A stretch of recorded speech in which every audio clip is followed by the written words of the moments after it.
Darcy sank into his familiar leather chair and rubbed his hands over the worn edge of his desk.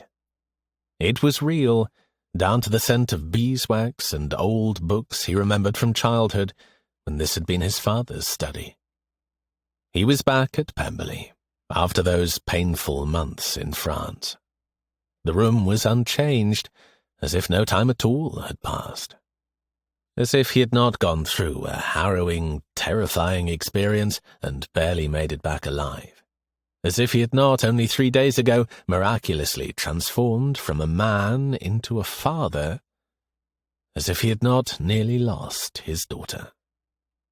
Yet every book was in its place, there was fresh ink in the inkwell, and a pen which indubitably was sharpened to perfection, simply awaiting his convenience. Exactly as it had always been. He rubbed his hands over his face. Why did it feel so strange to slip into his old life like clothes that no longer fit? He had so much to be thankful for, and a mountain of correspondence to tackle. He had not even made a dent in it when the butler appeared in the doorway. "Yes, Hobbs?" The old butler inclined his head. "A runner has come from the gate, sir, reporting a caller for Mrs. Darcy. He claims to be a relation. He was reluctant to give his name at first, but finally said it was Mr. Bingley. Mr. Roderick wishes to know if he should be admitted." Bingley? Here at Pemberley? And asking for Elizabeth? Of course, he must think Darcy was still in France, if not dead. "Is he alone?" Elizabeth would be thrilled to see her sister, Mrs. Bingley. She had missed her desperately. "All alone, sir. On horseback. No valet or carriage." Not only disappointing, but downright odd. Why would Bingley come all this way if he were not planning to stay? Pray let him in immediately. Why was he stopped? Our gates have never been closed to callers. Hobbs gave a soft cough.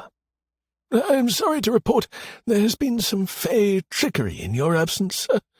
High fey disguising themselves as our tenants to test the wards. In the interest of caution, Mr. Roderick instructed us that all visitors would require approval." Fey trickery? That was disturbing, and it must have been serious to provoke such a response. I see. He would ask Roderick about this later. Darcy reached the shadows of the portico just as Bingley dismounted. He rubbed his arms to ward off the late autumn chill. "Walk her and give her a little feed," Bingley instructed the groom as he handed over the reins.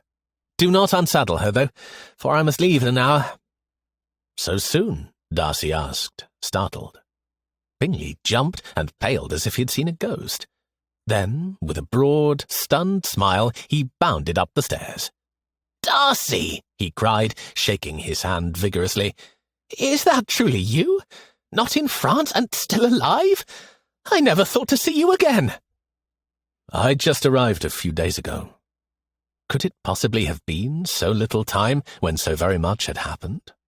Come in. This is a fleeting call." New lines suddenly appeared on his friend's forehead, and he lowered his voice. "I do not want anyone to know I am here. I would not have given my name at the gate if I could have been admitted otherwise." This was not good. What could make Bingley want to hide his identity? Darcy hurried him into his study and closed the door. Why the secrecy? "Because of the French surveillance, of course. Did you not know? Napoleon is out for your blood. Soldiers, assassins, spies, they are all out there, seeking the enormous price on your head, or for the capture of any of your family. His men have even been asking questions in Meryton, and my dearest Jane dares not go past the garden walls for fear of them. If they discover I have been to Pemberley, she would be even more of a target.